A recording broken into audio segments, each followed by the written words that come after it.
축복합니다. 우리 한번 인사하겠습니다. 하나님 은혜가 가득하시길 축복합니다. 은혜가 가득하시길 소망합니다.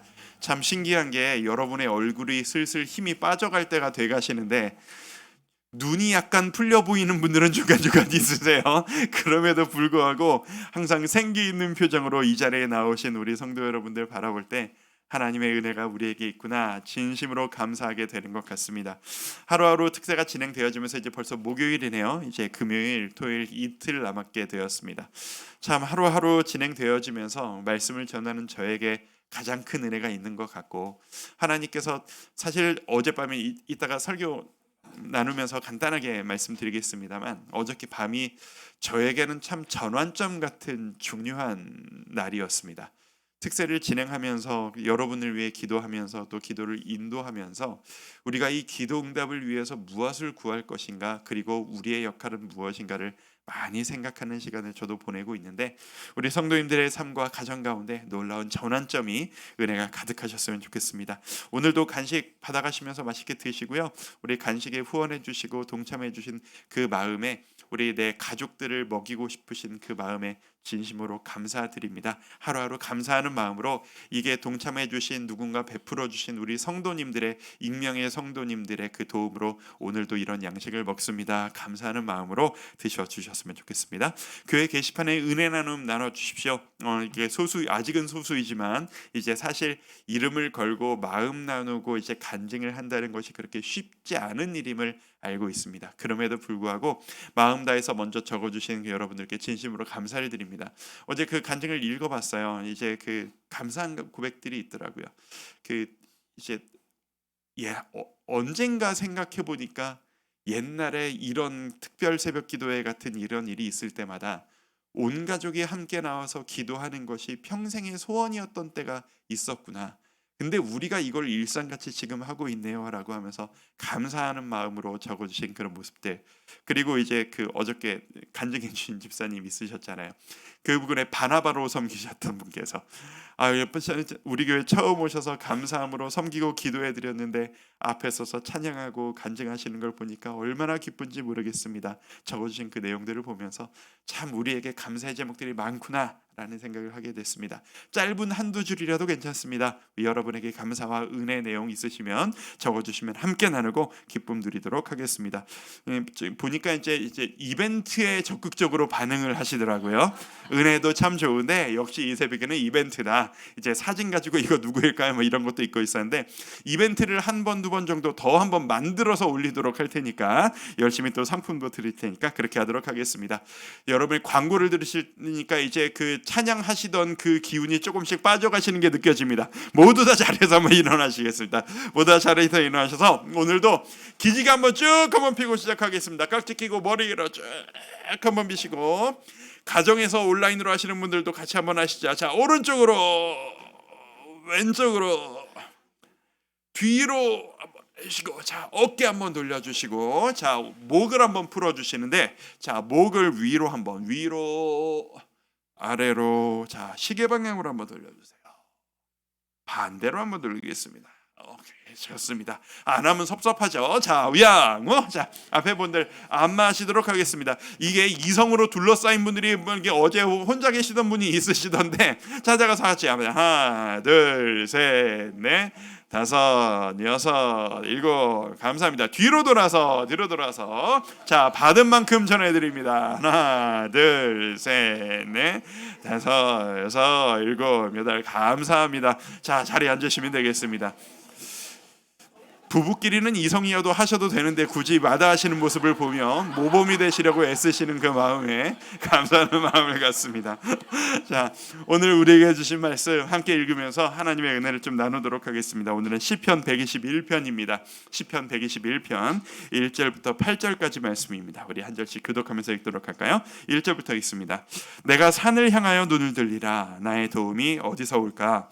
나의 도움은 천지를 지으신 여호와에게서로다. 여호와께서 너를 실족하지 아니하게 하시며 너를 지키시는 이가 졸지 아니하시리로다.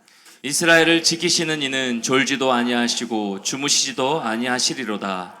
여호와는 너를 지키시는 이시라. 여호와께서 내 오른쪽에서 내 그늘이 되시나니 낮에가 너를 상하게 하지 아니하며 밤의 달도 너를 해치지 아니하리로다. 여호와께서 너를 지켜 모든 환난을 면하게 하시며 또 내 영혼을 지키시리로다. 여호와께서 너의 출입을 지금부터 영원까지 지키시리로다. 아멘. 시편 121편 참 유명한 시편입니다. 이 한 편을 가지고도 만든 유명한 우리가 알고 있는 찬양이 몇 개가 되는 것 같아요. 여러 찬양들이 있는데 그만큼 아름답고 의미 있는 찬양이 아닌가 싶습니다. 오늘 여러분들과 함께 나눠보고 생각하고 싶은 감정은 이제 안정감이라고 하는 감정. 그리고 안정감을 얘기하려면 안정감이 없으면 뭐가 되느냐? 이제 안정 없으니까 불안이 되겠죠.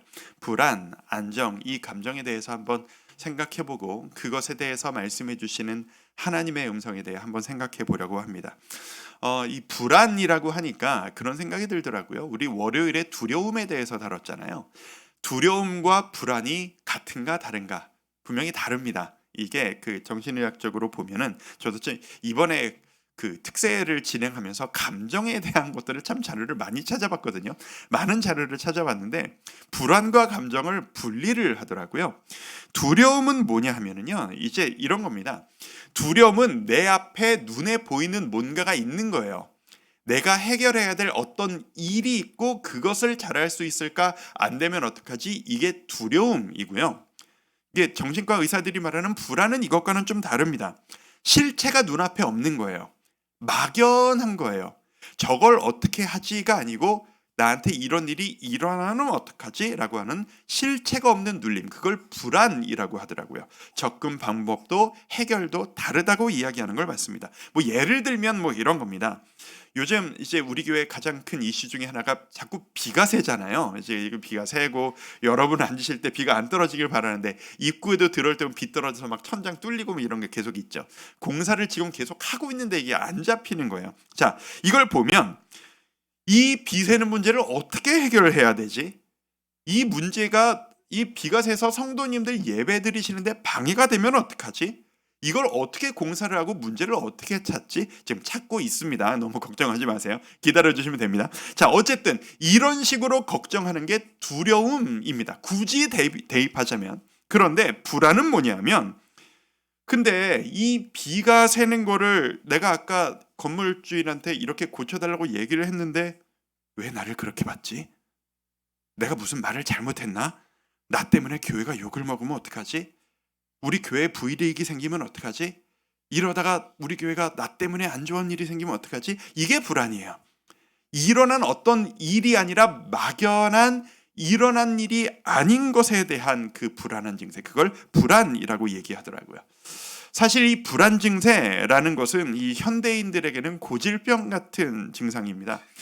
불안 증세가 약하게라도 없는 사람을 찾기는 아마 요즘 어려울 겁니다. 여러분들에게도 마찬가지일 겁니다. 인터넷에서 불안, 뭐 유튜브에서 불안하면은 정말 엄청난 정보가 쏟아집니다. 유튜브에도 이거 가지고 강의하고 알려주는 그 의사와 상담사들의 정보가 정말 엄청나게 있더라고요. 이 시대가 그만큼 이 문제에 대한 답을 많이 찾고 있다라고 하는 반증인 것 같습니다.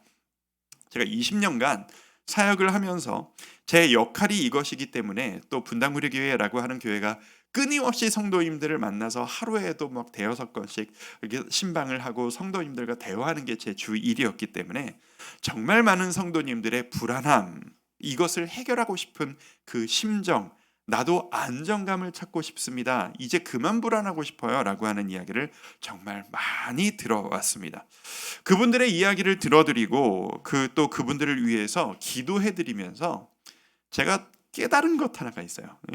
뭐냐 하면 여러분들 불안함에서 벗어나기 위해서 뭔가 가지려고 애쓰시잖아요. 불안함에서 벗어나기 위해 뭔가를 하려고 하시잖아요. 가지려고 애쓰시는 것, 만들려고 하시는 환경, 그걸로 불안이 해결이 안 되신다라는 걸 제가 깨달았습니다. 제가 보고 들으면서 느낀 거예요.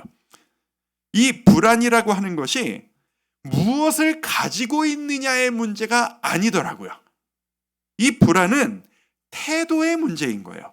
확신에 대한 문제인 거예요. 제가 확신하건대 이거는 제가 만나고 들은 사건, 그 사안에 대한 데이터예요. 저의 데이터예요. 여러분이 지금보다 돈이 더 생기신다고 여러분 불안 사라지지 않으십니다. 여러분 지금 그 집에서 이사하셔서 넓고 좋은 집으로 가신다고 여러분이 지금 가지고 계신 그 불안 안 사라지십니다. 여러분이 잠깐 만족하실 수는 있겠으나 여러분의 근원적인 불안은 여러분의 태도와 여러분의 확신이 바뀌지 않는 한 바뀌지 않으십니다. 제가 만나봤던 한 가정의 이야기가 제가 생각이 납니다. 부부를 함께 뵀었어요. 이 부부에게는, 이 남편과 아내분에게는 대를 이은 지긋지긋한 가난이 이 두 분에게는 평생의 숙제셨습니다. 그래서 이 남편분과 아내분이 결혼하면서부터 평생의 목표가 뭐였냐 하면 내 집을 갖는 것, 그리고 불안하지 않은 노후를 준비하는 것이, 경제적인 노후를 준비하는 것이 이 부부의 평생의 숙제 목표셨어요. 그래서 이 한 가지 목표를 이루시기 위해 정말 최선을 다해서 노력하신 거예요. 그 인생 이야기를 듣는데 정말 어떻게 이렇게까지 사셨을까 싶을 정도로 정말 힘든 그 노후 준비, 안정적인 주거를 위해 모든 걸 희생하셨더라고요. 그런데 그렇게 평생 일하시다가 제가 만난 이후가 이제 어느 정도 그 노력을 하고 난 한참 뒤에 제가 만났던 거니까 객관적으로 봐도, 제가 봐도 더 이상 불안해하시지 않으셔도 될 정도가 되셨어요. 이제 자가로 집이 생기셨어요. 노후도 어느 정도 준비가 되신 것 같아요. 제가 그래서 아니 집사님 이제 그만 불안해하셔도 되겠네요. 이제 좀 편안히 지내셔도 되겠네요. 수고 정말 많이 하셨습니다. 그랬더니 이 두 분이 저에게 하시는 말씀이 뭐였는지 아세요? 아니라는 거예요. 아직 저는 불안하다는 겁니다. IMF 다시 한번 오면은 이거 가지고 집 한 채 가지고 불안하다는 겁니다. 우리가 준비해온 이 재정적이라는 게 언제 내가 실수 한번 하면 언제 다 날아갈지 모르는 거라는 거예요. 그래서 우리는 죽을 때까지 모을 거라는 거예요. 최선을 다해서 모을 거예요. 아니 그 모아놓고 하나님 부르시면은 그거 다 아까워서 어떡하세요? 그게 중요한 게 아니라는 거예요. 내가 마음이 편안하고 불안하지 않으면 돈 모으는 거를 멈추는 순간 내가 불안해서 살 수가 없다라고. 그 모습이 제가 보는데 마음이 너무 안타까운 거예요. 평생 시작은 재정의 부족이었어요. 그건 분명해요. 그런데 그 불안에서 벗어나고 싶어서 노력에 평생을 애쓰셨는데 제가 만났던 그 두 분에게는 아무리 노력해서 뭔가를 잃어도 저 위에, 그래서 노력해서 거기까지 올라가도 또 저 위에, 끊임없이 올라가도 저 위에 평안, 안정이라고 하는 것은 끊임없이 저 위에 있는 잡을 수 없는 신기루 같은 가치였던 거예요. 제가 이런 성도님들을 얼마나 많이 만나는지 모릅니다. 그런 분들을 만날 때마다 저는 느낍니다. 아, 우리가 뭔가를 이뤄낸다고 해서, 내가 지금 지금 갖지 못한 뭔가를 가진다고 해서 안정적인 마음이 생기는 것은 아니겠구나. 뭔가 다른 것을 바꿔야 하는구나 라고 말입니다. 그 안정감 여러분이 이뤄내실 수 없습니다. 여러분이 원하시는 안정, 그건 하나님이 주셔야만 가능한 일입니다. 제가 결혼을 할 때, 우리 이찬수 목사님께서 분당으로에서 결혼을 했으니까 주례를 하시면서 아직까지도 그 말씀을 제가 기억을 합니다. 이 시편 말씀으로 주례를 해주셨어요. 시편 127편 2절 말씀을 저와 저의 아내한테 하셨는데 이 말씀입니다. 같이 한번 읽어볼까요? 시작. 너희가 일찍이 일어나고 늦게 누우며 수고의 떡을 먹음이 헛되도다. 그러므로 여호와께서 그의 사랑하시는 자에게는 잠을 주시는도다. 이 말씀을 주시면서 이렇게 권면을 해주셨어요. 사역자의 가정이니까 이렇게 사역하면 이렇게 행복을 누려라, 이런 말씀을 해주셨어요. 하루 종일 지치도록 사명 감당하면서 열심히 일하다가 집으로 돌아가서 사랑하는 가족들과 함께 기쁨을 드리며 편안하게 깊이 잠드는 그런 복이 있는 그런 가정 되기를 바란다고.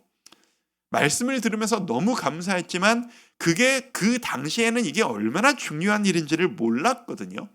가면 갈수록 그 말씀의 깊이를 제가 알겠는 거예요. 얼마 전에 우리 교회 주일에 오셔서 말씀 전해주신 김대진 목사님 기억하세요? 이게 제가 오랫동안 알았고 저에게 큰 형님이셨고 큰 선배님이셨고 저에게 교제하시는 목사님이신데, 이 김대진 목사님께서 제가 결혼했을 때 오셨었거든요. 근데 그때 그 주례를 기억을 하시더라고요. 이게 얼마 전에 제가 만나서 교제를 하는데 이런 말씀을 하시는 거예요. 그 메시지가 그 남의 주례가 참석하셨던 분한테 기억이 남을 이유가 뭐예요? 근데 그 메시지가 본인한테 얼마나 강렬하셨는지 아직도 기억이 난다고 하시면서 뭐라고 말씀하시냐면, 하루 종일 지치도록 일할 수 있는 일이 있다는 게 얼마나 감사한 일인지 아냐고, 밤에 깊이 잠을 잘 수 있다는 게 얼마나 감사한 일인지 아냐고, 그때 이찬수 목사님이 해주신 그 축복이 엄청난 축복이라고, 낮에는 일을 하고 싶은데 할 일이 없고 밤에는 잠을 자고 싶은데 잠이 안 오는 인생이라는 게 있다고, 이런 말씀을 해주시는 거예요. 공감하지 않을 수가 없었습니다. 성도 여러분들은 어떠십니까? 일하고 싶은 곳에서 마음껏 일하시고 잠자고 싶을 때 편안하게 잠드시는 그런 안정, 그런 평안을 누리고 계십니까? 저는 어땠냐 하면, 저는 딴 건 몰라도 잠은 참 잘 잤어요. 제 아내가 항상 저를 보면서 신기해요. 저는 항상 3초 수면이에요. 언제나 그냥 머리를 대면 그냥 바로 잠들어요. 바로 잠들어요. 제가 우울증이 있어도 신기하게 잠은 잘 잤어요. 그런 걸 생각해보면 내가 진짜 우울증이 맞긴 맞아. 아무리 생각해도 분명히 맞았는데 이상하게 잠은 잘 잤어요. 하나님께 매일매일 말씀을 가지고 씨름을 했기 때문에 하나님이 주신 복이 아니었었나라고 생각할 뿐이에요. 그때도 잠은 잘 잤거든요. 그런데 제가 이번 주에 잠이 안 와요. 제가 진짜 솔직한 얘기를 하는 거예요. 이번 주 특세를 준비하면서 지난 토요일부터 잠이 안 와요. 제가 되게 졸리거든요. 되게 피곤하거든요. 하루에 2-3시간을 자요, 요즘에. 지난 토요일부터. 졸려 죽겠는데 누워도 잠이 안 오는 거예요. 이게 나이가 들어서, 저도 이제 조금씩 나이가 들어서 그런 건지, 아니면 부담감이 커서 그런 건지, 커피를 많이 그래서 커피도 끊었거든요. 안 마시고 있거든요, 많이. 그런데도 잠이 안 와요. 온갖 생각이 드는 거예요. 잠이 안 오니까 잠이 안 온다는 거 가지고 스트레스를 더 받기 시작하더라고요. 제가 왜 이럴까요, 주님? 하나님 앞에 넋두리를 시작하는 겁니다. 제가 왜 이 감정 같은 어려운 주제를 특세로 잡아가지고 왜 이렇게 고민이 많고 무슨 설교를 해야 될지도 모르는 이 고민이 이렇게 많아서 잠이 이렇게 안 오도록 고민하게 만드는 걸까요? 하나님, 어떻게 되겠습니까? 기도를 하는 거예요. 사실 이 주제가 저에게 너무 큰 부담인 거예요. 사실 이제 와서 얘기인데, 이제 목요일 정도 되니까 얘기합니다. 말씀드립니다. 감정이라고 하는 이 중요한 주제가 기도하면서 하나님이 저에게 주신 주제임에도 불구하고 설교를 하고 미리 맥락도 주제도 다 잡아놨는데, 설교문을 하루하루 준비하면서 여러분들에게 주신 은혜와는 상관없이 저에게 이야기해요. 하는 입장에서 맨날 그 말이 그 말 같고 맨날 해결 방법도 똑같은 것 같고, 사실 감정이란 게 그렇잖아요. 이렇게 뜬구름 잡고 뭔가 이렇게 딱 잡히는 게 없고, 근데 그게 안 잡혀서 내 삶이 흔들리고, 그게 감정이잖아요. 사실 이 감정에 대한 이야기를 하려고 자료 정말 많이 찾아봤거든요. 하고 싶은 이야기도 정말 많았거든요. 근데 이게 맞나 싶은 거예요. 이 감정이라고 하는 게 누군가에게는 너무 중요하고 내 삶을 뒤흔드는 이슈이지만 누군가에게는 이게 관심 밖의 영역이라는 걸 제가 알거든요. 사람은 기질이란 게 다르고 삶의 현장이 다 다르니까. 이 주제가 누구한테는 죽고 사는 문제이지만 지금 여러분들 중에 누구한테는 그래서 뭘 하라는 건데요? 라는 게 지금 답답하시다는 걸 제가 알아요. 이게 뭘 하는 게 중요한 분들이 여러분들 중에 지금 계실 거거든요. 그분들이 자꾸 눈에 밟히는 거예요. 그래서 제가 걱정이 되는 거예요. 이 감정 때문에 제가 지금 힘들어하는 분들을 아니까, 이 문제가 너무 죽고 살고 할 정도로 중요한 문제라는 걸 아는 성도님들을 떠올릴 때는 이걸 위해 기도해드리고 이걸 도전해드리고 싶은데, 그게 아니라 뭘 해야 할까요를 고민하는 성도님들에게는 이 얘기가 어떻게 들릴까요? 이 다른 분들을 어떻게 제가 섬기고 어떻게 전해야 될까요? 다 도와드리고 싶은데 제가 능력이 부족하다는 게 자꾸 느껴지는 거예요. 참이 안 와요. 이게 어려운 거예요. 솔직하게 말씀드리는 겁니다. 그래서 어젯밤에도 어제 저녁에도 이게 인간의 능력이라는 게 한계가 있다. 설교자의 능력이라는 게 한계가 있다. 라고 한탄을 하면서 넋두리를 하면서 혼자 이러고 있는데 번쩍 이런 생각이 들어요. 하나님이 지금 나를 어떻게 보실까? 이 고민을 하고 있는 이 복잡한 또 감정, 이 복잡한 마음을 가지고 있는 나를 하나님은 지금 뭐라고 바라보고 계시고 무슨 말씀을 하고 싶으실까? 라는 생각을 제가 정리해보기 시작했어요. 제가 아는 하나님, 제가 지식으로 알고 있는 하나님은 이렇게 말씀하고 계실 것 같은 거예요. 아들아, 내가 너에게 맡긴 일 감당하려고, 그 사명 감당하려고 열심히 하는 거 좋다. 내가 기쁘구나. 네가 지금 성도들한테 전하고 싶은 그 불안, 안정, 그거 잘 설명하려고 지금 애쓰는 그 마음, 내가 기쁘다. 근데 너 그거 아니야, 아들아. 이걸 어떻게 설명할까? 불안하는 네 모습이 바로 불안이야. 어? 그걸 네 능력으로 어떻게 표현해야 될지 어쩔 줄 몰라서 안절부절 못하는, 설교를 어떻게 하지 안절부절하는 그 모습이 불안이야. 네가 불안한데 안정감으로 나아가지고 네가 어떻게 얘기를 하겠니? 목자의 심정으로 고민하는 건 좋다만 그거 네가 해결할 수 있는 일 아니다. 네 설교가 사람을 바꾸는 게 아니고 내가 바꾸는 거야. 내가 바꾸는 거야. 네 자식 아니야. 네 성도 아니야. 내 자식들이야. 너는 내 말을 전하기만 하면 돼. 그러면 내 말에 순종하는 자들을 내가 챙기마. 이 생각을 드니까 그제서야 제 마음속에 평안과 안정이 확 밀려 들어오는 겁니다. 저 이번 주 들어서 처음으로 어제 잘 잤습니다. 진심으로. 오늘 제가 안절부절하다가 매일 올라왔는데 오늘 진짜 평안한 마음으로 올라왔습니다. 성도 여러분, 그래서 제가 오늘 하나님께서 저에게 주신 그 마음에 순종하며 제가 하나님의 말씀을 여러분들께 전해드립니다. 1절부터 차례대로 한 절씩. 여러분, 내용을 보시면서 들으시면 돼요.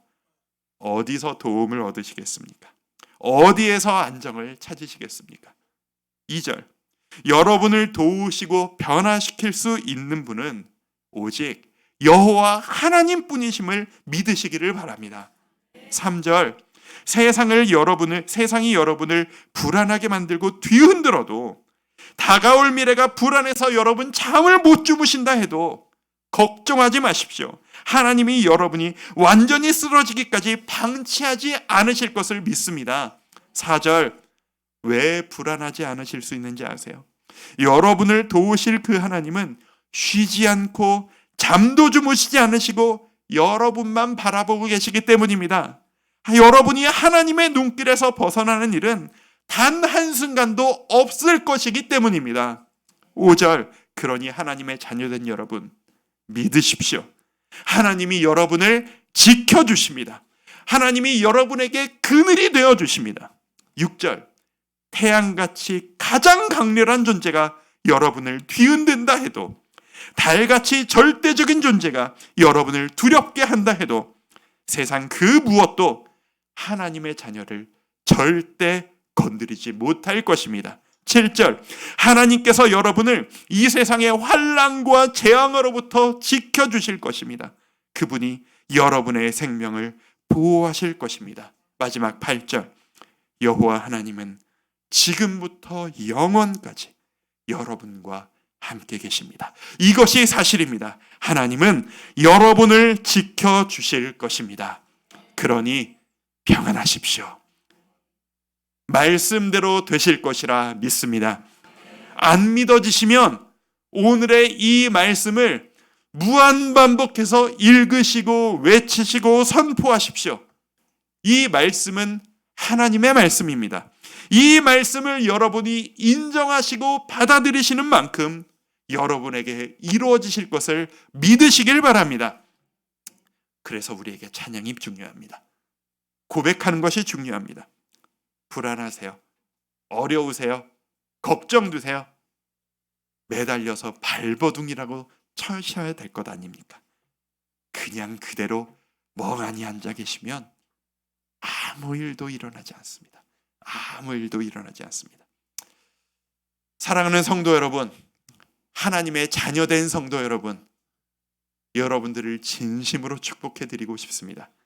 그리고 여러분들을 위해 진심으로 기도해 드리고 싶습니다. 이제 그 낙심에서 일어나셨으면 좋겠습니다. 하나님은 이미 모든 준비를 다 해놓으셨습니다.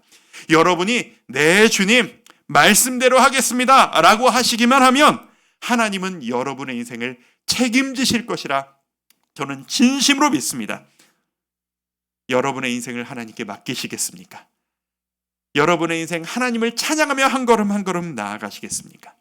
아멘으로 화답하며 주님께 담대하게 나아가시는, 그리고 그 안에서 참 안정과 평안을 누리시는 우리 성도님들 되시기를 주님의 이름으로 축원합니다. 우리 그 마음으로 이 찬양하며 기도하며 나아가죠. 내게 허락하신 시련을 통해 나의 믿음 더욱 강하게 자라나고, 지금은 두려움이 있지만, 지금 나에게 불안이 있지만, 이 시간을 통해, 이 과정을 통해 나는 더 중요한 것을 잡을 수 있으리라 믿습니다. 나는 믿네. 주의 능력으로 내 삶 새롭게 되리. 내 능력으로, 내 열심이 아니라 주의 능력으로 함께 싸워 승리하리라. 날마다 믿음으로 나 살아가리. 우리 마음으로 함께 고백하며 나아가도록 하겠습니다. 내게 허락하신